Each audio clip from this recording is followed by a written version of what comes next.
నూతనంగా ఏర్పడినటువంటి Durgi market yard committee ప్రమాణ స్వీకార కార్యక్రమానికి విచ్చేసినటువంటి మాజీ మార్కెట్ యార్డ్ దుర్గికి సంబంధించి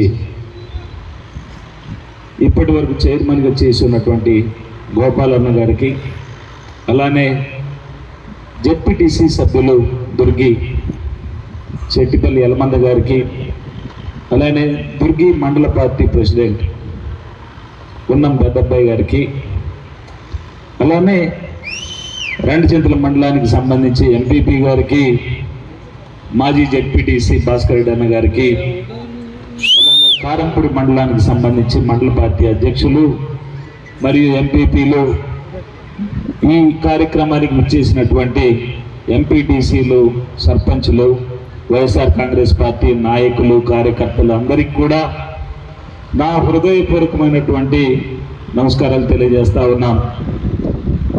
మనం 10 సంవత్సరాలు కష్టపడి జగన్మోహన్ రెడ్డి గారి ఆధ్వర్యంలో ఎన్నో పోరాటాలు చేశాం.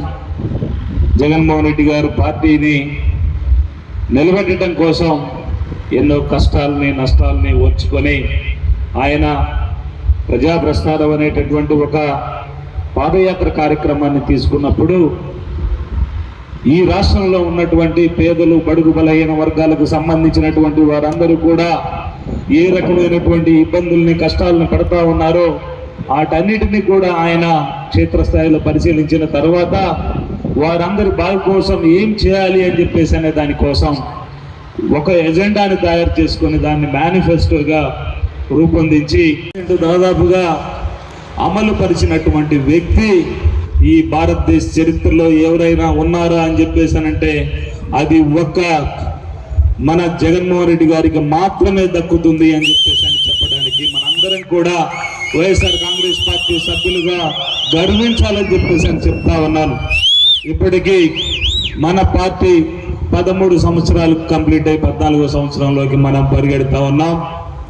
ఇప్పటి వరకు మనం అందరం కూడా కష్టపడి పార్టీని ఎంతో బలంగా నిర్మించుకొని ఉన్నాం.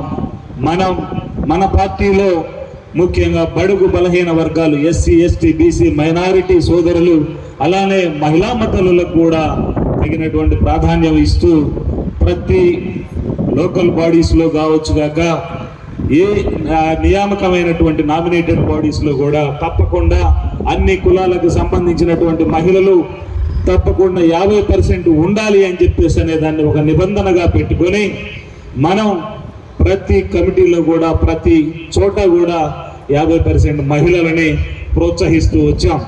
దానిలో భాగంగా ఈరోజు మార్కెట్ యార్డ్కి సంబంధించి, దుర్గి మార్కెట్ యార్డ్కి సంబంధించి ఎస్సీ మహిళకి రిజర్వేషన్ కావడం, దానిలో భాగంగా ఈ మార్కెట్ యార్డ్ చైర్పర్సన్గా కొమ్ము కౌశల్య గారు ఈరోజు ప్రమాణ స్వీకారం చేసి ఉన్నారు.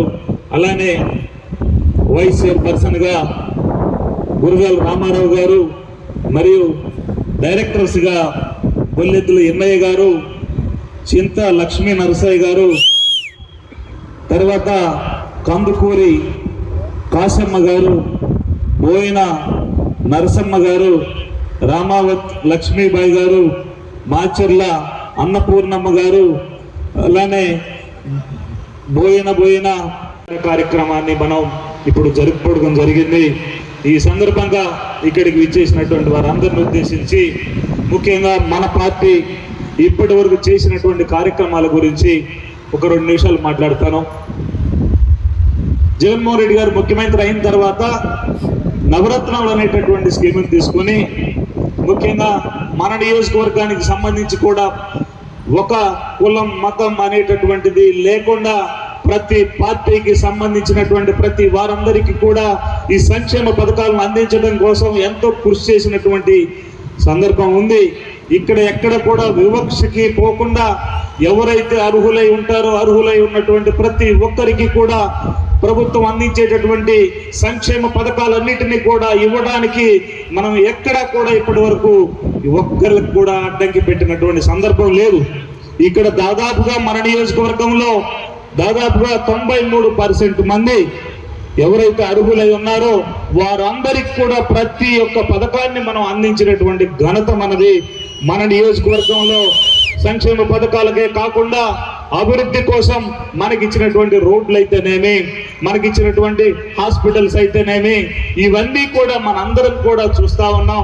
ఇక్కడ నేషనల్ హైవేస్ కి సంబంధించి అయితేనేమి, వరికపుడిసెలకి సంబంధించినటువంటి పర్మిషన్స్ అయితేనేమి, ఈ రోజే మేమందరం కూడా అక్కడికి వెళ్ళి భూమి పూజ కార్యక్రమంలో పనులు జరుగుతున్నటువంటి విధానాన్ని కూడా మేము చూడడం జరిగింది. ఆ కార్యక్రమాన్ని కూడా తీసుకొని రానున్నటువంటి 6 నెలల కాలంలో మనం నీళ్లను తీసుకొచ్చుకునేటటువంటి పరిస్థితి ఉంటుంది అని చెప్పేసి ఈ రోజే ఈ ప్రాజెక్టుకు సంబంధించి హై లెవెల్ కమిటీ ముఖ్యమంత్రి గారి ఆధ్వర్యంలో, ముఖ్యమంత్రి గారి ఆదేశం ప్రకారం జరిగింది. ఆ హై లెవెల్ కమిటీలో ఈ వరికపుడిసెల ప్రాజెక్టుకు సంబంధించినటువంటి పనులను ఏ రకంగా చేయాలి, దీనికి యుద్ధ ప్రాతిపదికన పనులు చేయడం కోసం ఎవరెవరు సహకరించాలి, ఎవరెవరు పాత్ర ఏంటి అని చెప్పేసి అనే దాని మీద ఎప్పటికప్పుడు ఏ రోజుకు ఆ రోజు రివ్యూ చేసే దానికోసం ఈ రోజు దానిలో భాగంగా హై లెవెల్ కమిటీ మీటింగ్ ఒకటి జరిగింది. ఆ మీటింగ్ జరగటం అనేది వీళ్ళు ఇప్పటి వరకు చెప్తున్నటువంటి దానికి ముగింపుగా ఉంది అని చెప్పేసి అనేది చెప్పడానికి ప్రతిపక్షాలు ఏదైతే మన పైన దుష్ప్రచారం చేస్తా ఉన్నారో వారు గతంలో 2 సార్లు దీన్ని వరికపుడిసెల ప్రాజెక్టు కోసం శంకుస్థాపన చేసి ఉన్నారు. కానీ మన నాయకుడు శంకుస్థాపన చేసిన తర్వాత పనులని మొదలుపెట్టి వేగవంతంగా జరపడం కోసం ఈ రోజు ఒక పెద్ద మీటింగ్ని, హై లెవెల్ కమిటీ మీటింగ్ని ఏర్పాటు చేసుకోవడం జరిగింది. జగన్మోహన్ రెడ్డి గారు ఎప్పుడైనా ఒక మాట ఇచ్చారు అని చెప్పేసానంటే ఆ మాట మీద నిలబడి, ఆ మాటకు కట్టుబడి, అది కష్టమైన నష్టమైన ఏది జరిగినా ఎందాకైనా సరే నిలబడి ఆ పనిని కంప్లీట్ చేయడం కోసం ఆయన పడేటటువంటి తపన తాపత్రయం మనందరం చూస్తా ఉన్నాం. దానివల్ల ఎటువంటి ఇబ్బందులు వచ్చినా కానీ ఆ ఇబ్బందులన్నిటిని కూడా వెరవకుండా ప్రజల కోసం, ముఖ్యంగా పేదల యొక్క అభ్యున్నతి కోసం, పేదల యొక్క బాగు కోసం ఆయన చేసేటటువంటి కృషి మనందరికీ తెలిసినటువంటి విషయం అని చెప్పేసి ఇప్పటి వరకు మన రాష్ట్రంలో జరిగినటువంటి అభివృద్ధి మనందరం చూసాం. ప్రతి కుటుంబం కూడా ముఖ్యంగా ఆర్థికంగా, సామాజికంగా వాళ్ళు ఎదగాలి, వారు బాగుపడాలి, వారు ఒకరి మీద ఆధారపడకుండా తన కుటుంబాన్ని తను నిలబెట్టుకునే దానికోసం మనం ఏదైతే తోడ్పాటు అందించగలమో ఆ తోడ్పాటును అందించడం కోసం జగన్మోహన్ రెడ్డి గారు ఒక ప్రణాళికను రూపొందించి దాన్ని అమలు చేస్తా ఉన్నారు. ఇప్పుడు మనం గతంలో తెలుగుదేశం ప్రభుత్వంలో ఉన్నటువంటి ఆర్థిక పరిస్థితుల్ని, ఇప్పుడున్నటువంటి ఆర్థిక పరిస్థితుల్ని బేరీజు వేసుకుంటే ఎవరికి వారికి ఖచ్చితంగా అర్థమవుతుంది. మనస్సాక్షిగా చెప్పాలి, జగన్మోహన్ రెడ్డి గారు వచ్చిన తర్వాత మీరు బాగుపడ్డారా లేదా, మీకు ఆ పథకాలు అర్హులు అయి ఉండి మీకు అందినయా లేదా అని చెప్పేసి అనేటటువంటి విషయాన్ని మీరు ఆత్మ పరిశీలన చేసుకోవాలి.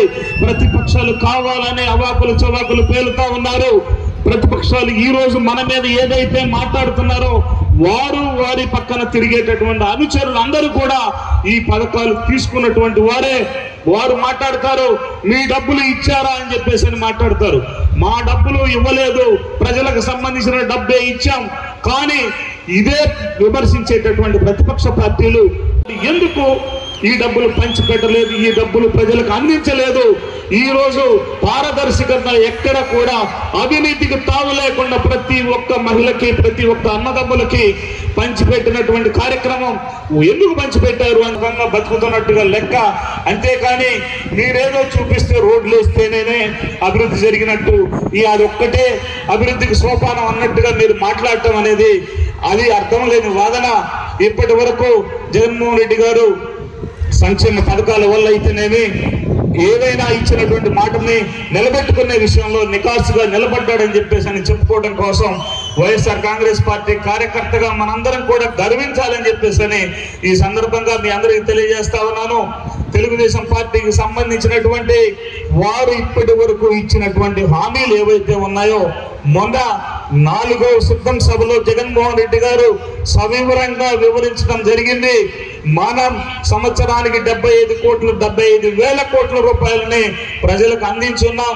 వారు ఏదైతే మేనిఫెస్టో అని చెప్తా ఉన్నారో, సూపర్ 6 అనేటటువంటి పథకాలు చెప్తా ఉన్నారో, ఆ పథకాలన్నింటినీ కూడా వారు నెరవేర్చాలి అని చెప్పేసి అంటే 1,45,000 కోట్ల రూపాయలని వీరు పెట్టబోయేటటువంటి ఆ జన్మభూమి కమిటీల ద్వారా అందిస్తే మన ప్రజలకి ఎంత వరకు చేరతాయో ప్రజలందరూ కూడా ఒకసారి ఆలోచన చేసుకోవాలని చెప్పేసి అని చెప్తా ఉన్నాను.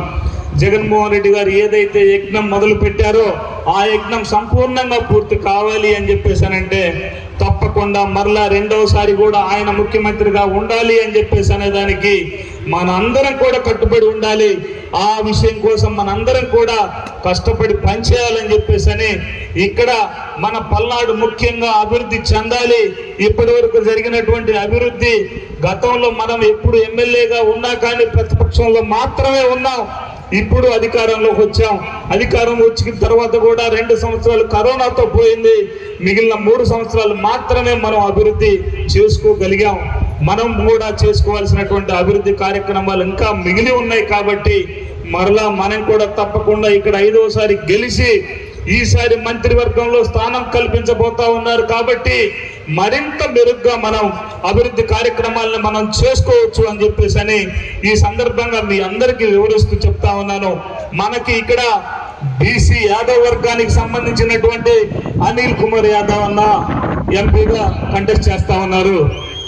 ఆయన కూడా మనం ఘనమైనటువంటి మెజార్టీతో గెలిపించాలి. యాదవ్ సోదరులారా ఒకసారి ఆలోచన చేయండి. అనిల్ కుమార్ యాదవ్ గారిని మన మీద నమ్మకంతో, మన పల్నాడులో మీద నమ్మకంతో ఇక్కడికి పంపించారు. ఆయన్ని కూడా తప్పకుండా బలపరిచి గెలిపించాల్సినటువంటి బాధ్యత మీ అందరి మీద ఉంది. ముఖ్యంగా వైఎస్ఆర్ కాంగ్రెస్ పార్టీ నాయకులు, కార్యకర్తలైనటువంటి వారికే కాకుండా తెలుగుదేశంలో ఉన్నటువంటి యాదవ సోదరులు కూడా ఒకసారి ఆలోచన చేయండి. మీ సామాజిక వర్గానికి ఎవరైతే ఎక్కడైనా అవకాశం ఇచ్చారో అది ఒక జగన్మోహన్ రెడ్డి గారు మాత్రమే ఇచ్చారు. ఎన్ని అవకాశాలు ఇచ్చారు, ఎన్ని ఎంపీ సీట్లు ఇచ్చారు, ఎన్ని ఎమ్మెల్యే సీట్లు ఇచ్చారో ఒకసారి మీరు బేరీజ్ వేసుకోండి. ఎవరు మీ కోసం, మీ వర్గం కోసం కట్టుబడి పనిచేస్తున్నారో వారి యొక్క మంచి కోసం మీరు బాగుపడండి, మంచి కోసం మీరు పాటుపడండి, మంచి కోసం మీరు అండగా నిలబడాలి అని చెప్పేసి మీ అందరినీ కూడా ఈ సందర్భంలో కోరుతా ఉన్నాను. మన నియోజకవర్గానికి సంబంధించి ఒక నాయకుడు వచ్చాడు. ఆ నాయకుడు ఎప్పుడు కూడా ఏం చూస్తా ఉన్నాడు అని చెప్పేసి అంటే మనం పచ్చగా ఉండకూడదు. మన ఊర్లలో మనం తగాదులు పెట్టుకోవాలి. మనం తగాదులు పెట్టుకొని మనం నాశనం కావాలి. ఒకడు నాశనం అయితే ఒకడు చచ్చినట్టు నా పక్కనే ఉంటాడు. వాడు వచ్చి నా పక్కన చేరతాడు కాబట్టి నా పార్టీ నాకుంటుంది అని చెప్పేసి అనే ఉద్దేశంతో పనిచేస్తా ఉన్నాడు. వాళ్ళు వీళ్ళు అని చెప్పేసి అనే ఉన్నాడు. కానీ మనం ఎప్పుడు కూడా వాళ్ళు వీళ్ళు అనేది ఆలోచన చేయకుండా మనం అందరం ఒకటి అని చెప్పేసి అని ఆలోచన చేసి మనం పనిచేసాం. కానీ ఈ నాయకుడు ఏంటంటే తన వర్గం ఒకటి కావాలి. ఆ వర్గం కావడం కోసం మనల్ని రెచ్చగొట్టే విధంగా ప్రవర్తిస్తా ఉన్నాడు. మనం రెచ్చగొడితే రెచ్చిపోవలసినంత అఘాయిత్యం మనకు లేదు. మనం కొంచెం సంయమనంతో వ్యవహరించి ఎక్కడ ఎటువంటి ఇబ్బందులు లేకుండా, ఎవరిని ఇబ్బంది పెట్టకుండా మనం మన పార్టీ కోసం, మన పార్టీ గెలుపు కోసం మనం కృషి చేయాలని చెప్పేసి రాబోయే ఎన్నికల్లో మనం ఘనమైనటువంటి మెజారిటీని సాధించే దానికోసం పనిచేయాలని చెప్పేసి ఈ సందర్భంగా మన పార్టీ నాయకులు, కార్యకర్తలు అందరినీ కూడా కోరుతా ఉన్నాను. ఎలక్షన్స్ అయిపోయిన తర్వాత చూసుకుందాం. ఏదైనా కానీ ఆయన దమ్మేంటో మన దమ్మేంటో చూసుకుందాం. ఎలక్షన్స్ వరకు మాత్రం సంయమనంతో ఉండండి. ఆయన ఏం పీకుతాడో ఆ రోజు చూద్దాం. ఆయన పీకేది ఏంటో కూడా చూద్దాం. ఇప్పటి వరకు మనం ఇక్కడ లోకల్, అక్కడ నాన్ లోకల్ కాబట్టి మనల్ని ఏం పీకలేడు. ఆయన పీకేది ఏంటో పీకుదాం. ఆయన పీకే రోజు మనందరం కూడా ఉందాం. ఆ రోజు వరకు మనందరం వెయిట్ చేద్దాం, సంయమనంతో ఉందాం. మనందరం కూడా మంచిగా ఎలక్షన్ చేసుకొని ప్రతి ఒక్కరి దగ్గరికి పోయి మనకు చేసినటువంటి అభివృద్ధిని చెప్పుకొని మనం ఓటు అడిగి మనం ఓటు వేయించుకుందాం. ఇక్కడ 2 ఓట్లు మనకు అవసరం. ఒకటి ఎంపీ అభ్యర్థిగా ఉన్నటువంటి అనిల్ కుమార్ యాదవ్ గారికి, మరియు ఇక్కడ మరలా 5వసారి నియోజకవర్గంలో ఎమ్మెల్యేగా నిలబడుతున్నటువంటి రామకృష్ణారెడ్డి గారి కోసం మనం ఓటుని అడిగి 2 ఓట్లను మనం ప్రతి ఒక్కరికి కూడా వేయించుకోవాల్సినటువంటి అవసరం ఉంది అని చెప్పేసి అని చెప్తా ఉన్నాను. కొన్ని మన మధ్య ఏవైనా చిన్న పరపక్షాలు ఉంటే అవి మనం కూర్చొని మాట్లాడుకొని పరిష్కరించుకోవటం వల్లనే మనం ఇక్కడ తప్పకుండా విజయం సాధిస్తామని చెప్పేసి అని చెప్తా ఉన్నాను. ఎవరు కూడా అసంతృప్తిగా ఉండవలసినటువంటి అవసరం లేదు. వాడేదో తోసి పెడతాడని చెప్పేసి అంటే వాడు పీకేదేమీ లేదు. ఇక్కడ ఏదన్నా అవకాశం ఉందా తప్పకుండా మనం మాత్రమే చేయగలం, చేసుకోగలం. మనందరం కలిసికట్టుగా మాట్లాడుకొని ముందుకు పోదామని చెప్పేసి అని మనందరం కూడా బలంగా పనిచేసి మనం మంచి మెజారిటీతో గెలిచి అనిల్ అన్న కూడా మంచి మెజారిటీని మనం నియోజకవర్గం నుంచి ఇవ్వాలని చెప్పేసి అని దీనికోసం మీరందరూ కూడా మనందరం కూడా పాటుపడాలని చెప్పేసి అని తెలియజేసుకుంటూ ఇక్కడ ముఖ్యంగా మార్కెట్ యార్డ్ కమిటీ చైర్పర్సన్ గా నియమితులైనటువంటి వారికి, వైస్ చైర్పర్సన్ గా నియమితులైనటువంటి వారికి, అలానే మిగిలిన డైరెక్టర్స్ అందరికి కూడా నాలుగు తెలియజేస్తూ సెలవు తీసుకుంటా ఉన్నాను. జై జగన్, జై జగన్, జోహార్.